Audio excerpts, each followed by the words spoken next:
내가 살면서 꽤 많이 듣고 자란 말은 생각보다 기가 세다는 말이었다. 나는 나를 오해하는 말들을 정말 많이 듣고 자라왔다. 나는 그에 대한 반동으로 나를 오해하는 말들에 대해 반박하고자 하는 욕구가 굉장히 크다. 예를 들어 유튜브 채널을 운영하며 무차별적인 악플을 받거나 나에 대해 오해 섞인 피드백들을 마주하면 쿨하게 넘기지 못한다.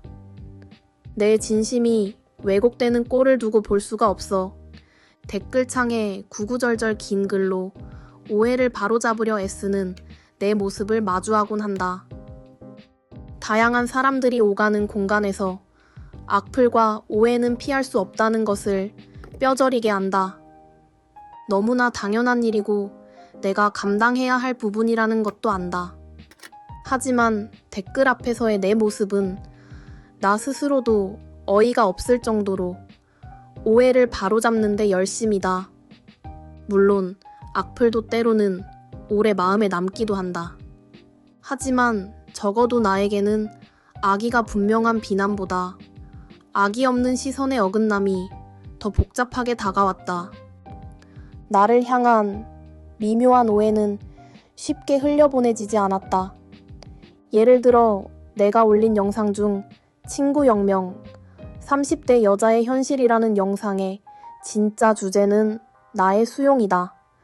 그러나 초반부에 담긴 그 시절의 감정들이 워낙 강렬하다 보니 어떤 분들은 내가 여전히 친구가 없다는 사실에 갇혀 아파하고 있다고 생각하셨던 모양이다. 그분들은 감사하게도 따뜻한 마음을 담아 친구 없어도 괜찮아요. 걱정 마요. 친구 다 쓸데없음.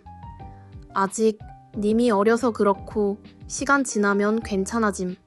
같은 위로의 댓글을 달아주셨다.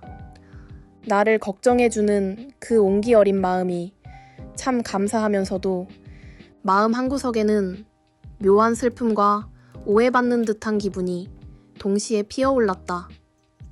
그 댓글 중에는 정말 본인의 경험을 나누며 진심 어린 응원을 건넨 분도 있었을 것이고 영상의 분위기를 보고 가볍게 던진 격려도 있었을 것이다.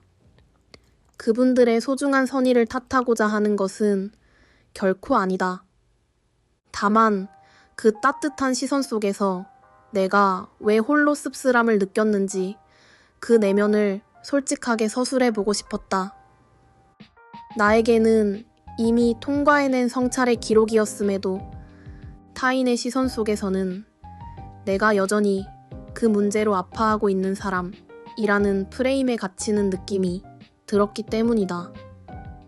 특히 님이 어려서 그래요.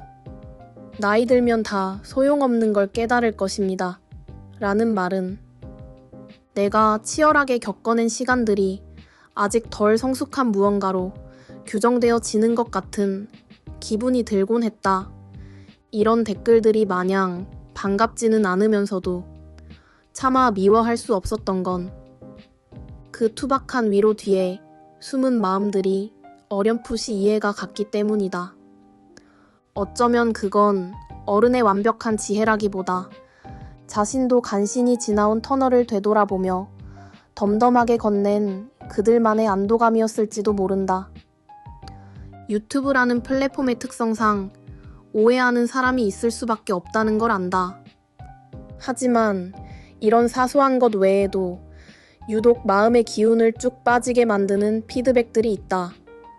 이를테면 영상 밑에 달리는 이런 댓글들이다. 저도 또래 남잔데 친구해요. 이런 말을 들으면 묘한 거리감이 느껴졌다.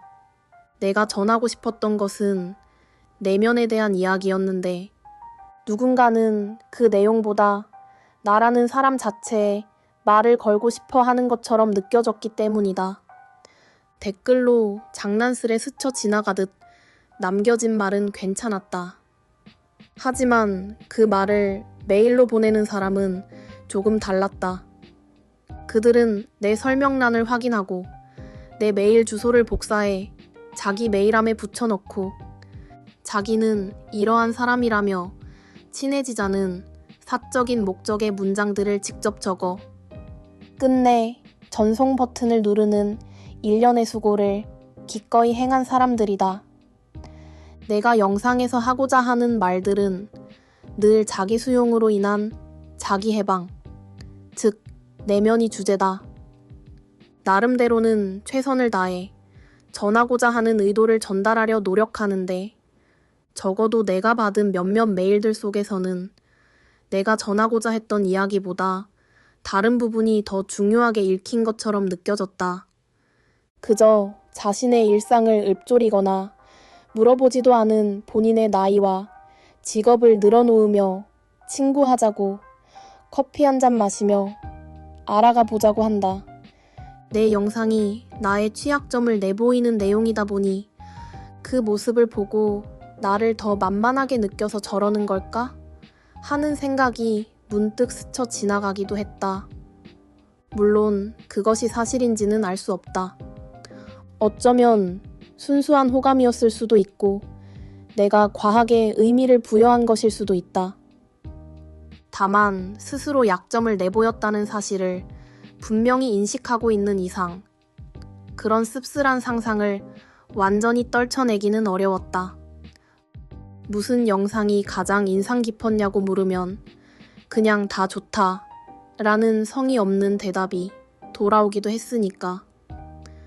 나는 그런 메일을 보면 깊은 무력감을 느낀다. 나는 그런 메일이 여러 통 오는데도 일일이 거절 메일을 보내는 편이다. 내면 성찰이 아니면 관심 없다는 말을 굳이 하면서 말이다. 그렇게 답장을 보내면 저는 그런 의미가 아니었는데요. 라는 대답이 돌아오거나 메일에 답장이 오지 않는다. 그럴 때면 나를 오해했던 과거의 사람들이 떠오른다. 나의 성격을 제멋대로 착각하고는 생각한 거랑 다르네, 실망이다라며 나를 탓하던 이들 말이다. 이 패턴을 마주할 때마다 가슴 깊은 곳에서 오래된 기억이 소환된다. 살면서 나는 오해를 많이 받고 자랐다. 외모가 순둥해 보이고 착해 보인다는 이유로 타인은 자기 마음대로 나에게 판타지를 씌우곤 했다. 과거 연애를 할 때도 그랬다. 전 남자친구는 내 외모만 보고 나를 마냥 순종적인 여성으로 착각했다. 그는 내가 바라지 않았던 호의를 자기가 원할 때 베풀고 나서 무언가 바라는 눈빛으로 나를 쳐다봤다. 그걸 어렴풋이 알고 있었지만 나는 그저 고마울 때 고맙다 말할 뿐이었고 내 마음에도 없는 가식적인 리액션을 하지 않았다. 그러자 그는 금세 실망스러운 기색을 내비쳤다. 자기가 원하는 리액션이 나오지 않자 썩 마음에 들지 않았나 보다. 그 이후로 우리 관계는 계속해서 삐걱거렸다. 당시 그는 영어 공부를 하고 있었다. 내가 영어를 아주 잘하는 것은 아니었지만 아예 기초 수준인 그를 도와주기엔 충분했다. 나는 그에게 영어 공부를 도와주겠다고 했다. 순수하게 도와주고 싶은 마음도 있었지만 그에게 내가 조금 더 유능하고 매력적인 사람으로 보이고 싶어서 나를 멋져 보이게 어필하고 싶은 마음도 섞여 있었다. 그러자 그는 엄청나게 자존심 상해하며 영어 공부는 그냥 자기 혼자 하겠다는 말을 내뱉었다. 너 내가 생각했던 거랑 너무 다르다 면서 말이다. 자신이 관계의 우위에 서서 나를 이끌어주고 싶어 했던 그에게 나의 뚜렷한 주관과 연인에게 괜찮은 사람으로 보여지고 싶었던 내 호의는 도리어 당혹감으로 다가갔던 모양이다. 그 이후로 우리는 늘 비슷한 문제로 엄청나게 싸웠다. 당시 나는 잠시 할머니 집에 살고 있었는데 그 집은 번화가에 위치한 아파트였다. 그가 내 집 앞까지 데려다주는 날이었다. 그는 나를 있는 집 자식으로 오인하고는 너 생각보다 잘 사네 라는 말을 던졌다. 오히려 나는 지독하게 가난하게 자랐는데 말이다. 오해라고. 지독하게 가난하게 자라왔다고 솔직하게 말해줬음에도 그는 그 이후로 묘하게 삐딱한 태도를 보였다. 당시에는 그의 그런 반응들을 전혀 이해할 수 없었다. 왜 유독 내 호의에 자존심 상해하고 내가 예상 밖의 모습을 보일 때마다 불편해하는지 말이다. 하지만 시간이 흘러 내 마음이 조금 더 단단해지고 나서야 어쩌면 그 반응의 밑바탕에 그만의 깊은 결핍이 도사리고 있었던 건 아닐까 생각하게 됐다. 자기가 재단한 프레임 속에 내가 들어맞지 않자 관계에 균열이 생겼고 결국 그는 헤어지기 전에 너는 기가 너무 세 라고 하며 헤어지자는 통보를 받았다. 그는 자신이 예상하지 못한 나의 모습에 항상 혼란스러웠던 것이고 나는 내 원래 모습을 오인하는 그의 태도에 지쳐갔던 것이다. 돌이켜보면 그는 내가 기가 세다고 느낀 것이 아니라 자신이 상상했던 사람과 다른 나를 받아들이기 어려웠던 것인지도 모른다. 먼저 실망했다는 듯 이별을 고하는 그의 모습은 오히려 내가 뭔가 잘못했나, 내 방식이 틀린 건가 라는 자책으로 이어지기 마련이었다. 과거 친구 관계에서도 소름 돋을 만큼 비슷한 패턴이 반복되곤 했다. 나는 어느 순간부터 겉보기에 갈등을 만들지 않는 무해한 사람의 페르소나를 쓰고 살았다. 친하지 않은 타인은 나의 단호함을 보지 못하고 유독 만만하게 보곤 했다. 친해진 지 겨우 3개월이 된 지인이 나에게 연락을 해왔을 때였다. 당시 나는 사업을 하며 상품 상세 페이지를 제작해본 경험이 있었다. 지인은 자기가 브랜드를 하나 런칭할 거라며 그 중요한 상품 상세 페이지를 내게 만들어 달라고 요구했다. 친구 좋다는 게 뭐냐며 이런 걸 부탁할 사람이 너밖에 없다는 칭찬을 덧붙이면서 말이다. 정말 친한 사이였다면 먼저 나설 수도 있었겠지만 그다지 친하지도 않은 이가 나의 기술과 노동을 당연하게 공짜로 가져가려 하는 걸 받아주고 싶지 않았다. 나는 지금 당장은 하는 일 때문에 시간이 없다고 완곡하게 돌려 거절했다. 하지만 지인은 나중에도 괜찮으니 꼭 해달라며 물러서지 않았다.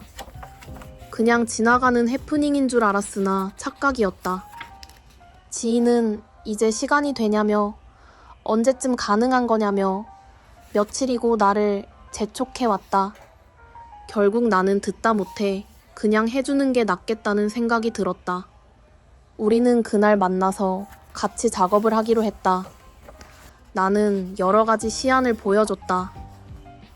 그러자 지인은 이건 좀 이거보다 더 잘 나올 수 있지 않아? 부탁할게 하면서 자꾸 수정을 요구했다. 피로감을 견디다 못한 나는 결국 더 이상 말을 얹기 지쳐 솔직하게 내 본심을 털어놓았다. 내가 상세 페이지를 만들어 돈을 버는 사람은 아니지만 상세 페이지 작업은 내 일의 일환이야. 그래서 나에겐 이게 순수한 도움이라기보다 업무의 연장선처럼 느껴져. 게다가 나는 전문가도 아니라 네가 원하는 만큼 잘할 자신도 없고 그러니 전문적으로 하는 업체를 찾아보는 게 좋을 것 같아. 내 딴에는 가장 명확하고 정중하게 선을 그은 것이었다. 하지만 내 무해한 껍데기만 보고 다가왔던 지인에게 나의 단호한 말은 커다란 배신이었던 모양이다. 지인에게 돌아온 대답은 나를 당황스럽게 만들었다. 친구가 이 정도 부탁 하나도 못 들어주냐? 내가 브랜드를 시작하는데 응원해줘야지. 진짜 너무하다. 친구 사이에 계산을 하고 돈 얘기를 꺼내는 게 이기적이다. 지인은 자신이 씌워놓은 착하고 거절 못하는 친구라는 프레임의 왕관을 내 머리에 강제로 씌워두고 싶어 했다. 그리고 내가 그 왕관을 벗어던지자 여태껏 당연히 자기가 원하는 대로 해줄 거라 착각해왔고 나를 이기주의자라고 비난했다. 사실 나는 평소에 남의 부탁을 무조건 받아주는 성격은 아니었다. 정말 거절하기 힘들 땐 생색을 내서라도 내 몫을 챙기던 현실 감각 정도는 나에게도 있었다. 하지만 지인이 나를 면전에 대고 비난하자 나는 지인이 괘씸함과 동시에 굳이 솔직하게 말하지 말고 끝까지 해줄 걸 그랬나? 조금 더 좋게 말할 걸 그랬나? 아니면 이렇게 욕먹을 것을 애초에 해주지를 말걸 하며 자책하고 후회했기를 반복했다. 물론 걔가 그렇게 행동하는 데에도 나름의 숨겨진 결핍이나 사정이 있었을지 모른다. 하지만 우리는 서로의 밑바닥 속내까지 솔직하게 털어놓을 만큼 깊은 사이가 아니었고 나로서는 그 이면의 진실까지 알 길이 없었다. 그 상황 앞에서 내가 할 수 있는 건 그저 씁쓸해하는 것뿐이었다. 이후 비슷한 일이 생길 때마다 스스로를 책망하는 시간을 보내니 지독한 우울증이 찾아왔다. 그리고 그렇게 지독한 우울 끝에서 나는 자책하고 후회하기를 그만두고 생각하기를 시작했다. 내가 왜 그토록 타인의 오해에 심하게 흔들렸는지, 왜 내 원래 모습을 오인하는 태도에 이토록 지쳐갔는지 그 본질을 들여다보기 시작한 것이다. 사실 나는 내 개인적인 결핍을 의미로 바꾸고 싶어 유튜브를 시작했다. 이를 통해 나와 같은 이들과 소통하고자 하는 목적이었다. 실제로 용기 내 영상 만들어줘서 고맙다. 내 얘기를 대변해 주는 것 같다. 는 댓글을 받으면 영상을 제작할 힘이 나곤 했다.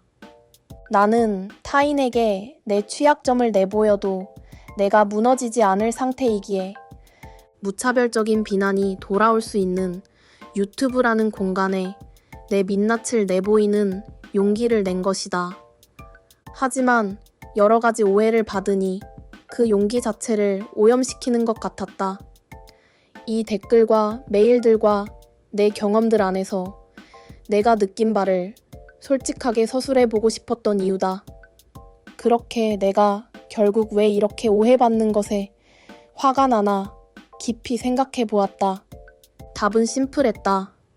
나는 내가 있는 그대로 존중받기를 항상 원해왔다.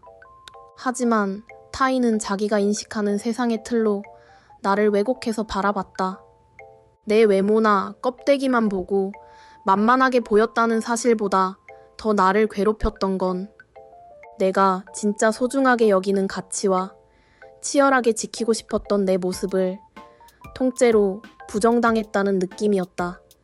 30이라는 나이를 걸고 화면 뒤에서 진심을 다해 솔직한 이야기를 쓰고 사람의 내면을 다루는 콘텐츠를 만드는 작업은 타인에겐 별것 아닌 것으로 보일지 몰라도 나에게는 엄청나게 진정성 있고 묵직한 일이다. 그런데 어떤 이가 가볍게 작업 메일을 보내는 순간 그들의 진심이 어떻든 간에 나는 내가 공들여 만든 공간과 나의 깊이가 한순간에 만만한 대상으로 축소되는 듯한 기분을 느끼곤 했다. 내가 소중하게 여기는 가치가 가볍게 다뤄진 것 같다는 서운함. 그로 인해 오래된 결핍이 자극된 것이다. 또한 내가 완벽하게 통제하고 싶었던 선이 무너지는 것에서 오는 무력감도 크다. 영상을 만들 때 단어 하나, 문장 하나의 뉘앙스까지 고심할 만큼 상대방에게 어떻게 비춰질지, 어떻게 하면 내 진심이 왜곡되지 않을지를 생각한다. 내 진심이 내가 의도한 방식과 다르게 받아들여지거나 나의 선을 침범하는 사람들을 마주할 때면 결국 나는 사적인 목적으로 메일을 보내지 말아주세요. 라는 단호함으로 대답하게 됐다. 이렇게 외치는 내 내면에는 그러니까 너희도 내 껍데기 말고 내 내면의 깊이를 알아봐줘. 라는 처절한 신호가 숨어 있었다. 나의 진심보다 다른 부분에 더 관심을 보이는 반응들을 마주할 때면 나라는 사람의 진정성의 가치가 없어지는 것 같다는 본질적인 회의감이 밀려왔던 것이다. 유튜브라는 공간의 특성을 다 알고 있고 감당해야 하는 것과는 별개로 회의감이 드는 것은 어쩔 수가 없었다. 하지만 그런 기분이 드는 것과는 다르게 실제로 나의 진정성이 훼손된 것은 아니었다. 내 안의 진정성에 대한 자부심이 너무나 강하기 때문에 이토록 격렬한 거부 반응이 일어나는 것이다. 이 짜증과 분노는 내가 내 가치를 지키기 위해 내 안에서 보내는 지극히 정상적인 방어 신호였다. 타인은 결국 자기가 보고 싶은 대로 나를 왜곡해서 바라볼 수밖에 없다. 그건 당연한 일이다. 앞으로도 그런 댓글과 반응들을 완전히 비난하고 싶은 생각은 없다. 그런 반응들이 앞으로도 생길 것을 아는데도 불구하고 타인과의 연결이 중요하다 생각하기 때문이다. 내가 가끔 기운 빠지는 피드백을 받으면서도 유튜브라는 공간을 차마 떠나지 못하는 이유이기도 하다. 또 나조차도 타인을 다 아는 것이 아니기에 당연히 나도 타인을 왜곡할 때가 있을 것이다. 사람은 완벽하지 못하다는 걸 알기에 타인을 내 시선에서 이해하려고 노력할 뿐 나조차도 나만의 시선에서 그들을 이해한다. 결국 사람은 서로를 오해하고 살 수밖에 없는 것이다. 이 오해 자체를 나쁘다고 탓하고 싶지 않다. 이제는 그들의 오해를 바라보는 내 시선을 바라본다. 그들의 태도 때문에 나 스스로가 가치 없어지는 것 같다며 더는 휘둘릴 필요가 없다고 생각했다. 그 사람을 바라보는 내 태도만큼은 바꿀 수 있다. 내가 할 수 있는 만큼 내 시선에서 타인을 이해하는 것. 때로는 완벽하지 않아도 오해하게 두도록 노력하는 것. 그 오해 앞에서 내가 나를 의심하지 않는 일이다. 그 태도는 나를 스스로 더 단단하게 만들었다.